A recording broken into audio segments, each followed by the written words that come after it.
بسم اللہ الرحمن الرحیم۔ رسول اللہ صلی اللہ علیہ وسلم نے فرمایا، جس نے ہماری طرح نماز پڑھی اور ہماری طرح قبلہ کی طرف منہ کیا اور ہمارے ذبیحہ کو کھایا تو وہ مسلمان ہے جس کے لیے اللہ اور اس کے رسول کی پناہ ہے، پس تم اللہ کے ساتھ اس کی دی ہوئی پناہ میں خیانت نہ کرو۔ رسول اللہ صلی اللہ علیہ وسلم نے فرمایا، مجھے حکم دیا گیا ہے کہ میں لوگوں کے ساتھ جنگ کروں یہاں تک کہ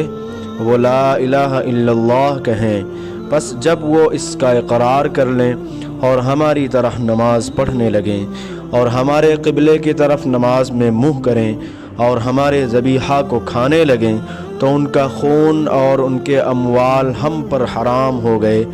مگر کسی حق کے بدلے اور باطن میں ان کا حساب اللہ پر رہے گا۔ اے ابو حمزہ، آدمی کی جان اور مال پر زیادتی کو کیا چیزیں حرام کرتی ہیں؟ تو انہوں نے فرمایا کہ جس نے گواہی دی کہ اللہ کے سوا کوئی معبود نہیں اور ہمارے قبلہ کی طرف منہ کیا اور ہماری نماز کی طرح نماز پڑھی اور ہمارے ذبیحہ کو کھایا تو وہ مسلمان ہے۔ پھر اس کے وہی حقوق ہیں جو عام مسلمانوں کے ہیں اور اس کی وہی ذمہ داریاں ہیں جو عام مسلمانوں پر ہیں۔ اور ابن ابی مریم نے کہا، ہمیں یحییٰ بن ایوب نے خبر دی، انہوں نے کہا ہم سے حمید نے حدیث بیان کیا، انہوں نے کہا ہم سے انس بن مالک رضی اللہ عنہ نے نبی کریم صلی اللہ علیہ وسلم سے نقل کر کے حدیث بیان کی۔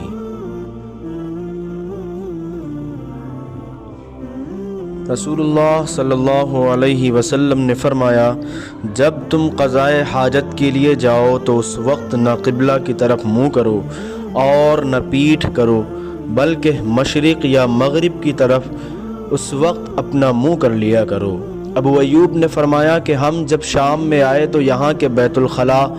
قبلہ رخ بنے ہوئے تھے، جب ہم قضائے حاجت کے لیے جاتے تو ہم مڑ جاتے اور اللہ عز و جل سے استغفار کرتے تھے۔ اور زہری نے عطا سے اس حدیث کو اسی طرح روایت کیا، اس میں یوں ہے کہ عطا نے کہا میں نے ابو ایوب سے سنا، انہوں نے اسی طرح حضرت صلی اللہ علیہ وسلم سے سنا۔ ایک ایسے شخص کے بارے میں پوچھا جس نے بیت اللہ کا طواف عمرہ کے لیے کیا لیکن صفا اور مروہ کی سعی نہیں کی، کیا ایسا شخص بیت اللہ کے طواف کے بعد اپنی بیوی سے صحبت کر سکتا ہے؟ آپ نے جواب دیا کہ نبی کریم صلی اللہ علیہ وسلم تشریف لائے، آپ نے 7 مرتبہ بیت اللہ کا طواف کیا اور مقام ابراہیم کے پاس 2 رکعت نماز پڑھی، پھر صفا اور مروہ کی سعی کی، اور تمہارے لیے نبی کریم صلی اللہ علیہ وسلم کی زندگی بہترین نمونہ ہے۔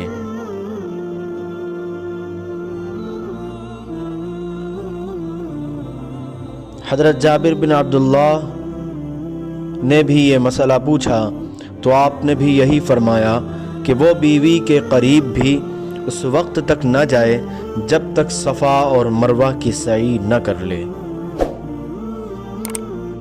ابن عمر کی خدمت میں ایک آدمی آیا اور کہنے لگا،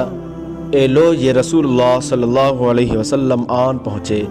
اور آپ کعبہ کے اندر داخل ہو گئے۔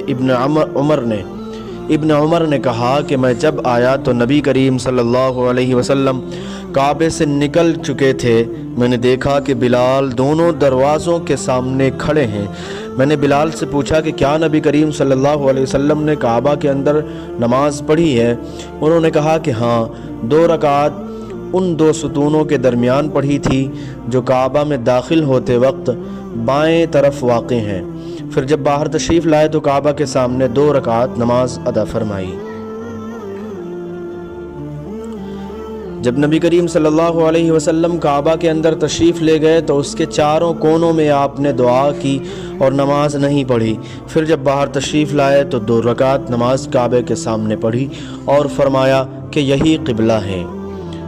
نبی کریم صلی اللہ علیہ وسلم نے 16 یا 17 ماہ تک بیت المقدس کی طرف منہ کر کے نمازیں پڑھیں، اور رسول اللہ صلی اللہ علیہ وسلم دل سے چاہتے تھے کہ کعبہ کی طرف منہ کر کے نماز پڑھیں، آخر اللہ تعالیٰ نے یہ آیت نازل فرمائی، ہم آپ کا آسمان کی طرف بار بار چہرہ اٹھانا دیکھتے ہیں۔ پھر آپ نے کعبہ کی طرف منہ کر لیا اور احمقوں نے جو یہودی تھے کہنا شروع کیا کہ انہیں اگلے قبلہ سے کس چیز نے پھیر دیا۔ آپ فرما دیجئے کہ اللہ ہی کی ملکیت ہے مشرق اور مغرب، اللہ جس کو چاہتا ہے سیدھے راستے کی ہدایت کر دیتا ہے۔ جب قبلہ بدلا تو ایک شخص نے نبی صلی اللہ علیہ وسلم کے ساتھ نماز پڑھی، پھر نماز کے بعد وہ چلا اور انصار کی ایک جماعت پر اس کا گزر ہوا تو عصر کی نماز بیت المقدس کی طرف منہ کر کے پڑھ رہے تھے۔ اس شخص نے کہا کہ میں گواہی دیتا ہوں کہ میں نے نبی کریم صلی اللہ علیہ وسلم کے ساتھ وہ نماز پڑھی ہے جس میں آپ نے موجودہ قبلہ یعنی کعبہ کی طرف منہ کر کے نماز پڑھی ہے۔ پھر وہ جماعت نماز کی حالت میں ہی مڑ گئی اور کعبہ کی طرف منہ کر لیا۔ نبی کریم صلی اللہ علیہ وسلم اپنی سواری پر خواہ اس کا رخ کسی طرف ہو نفل نماز پڑھتے تھے، لیکن جب فرض نماز پڑھنا چاہتے تو سواری سے اتر جاتے اور قبلہ کی طرف منہ کر کے نماز پڑھتے۔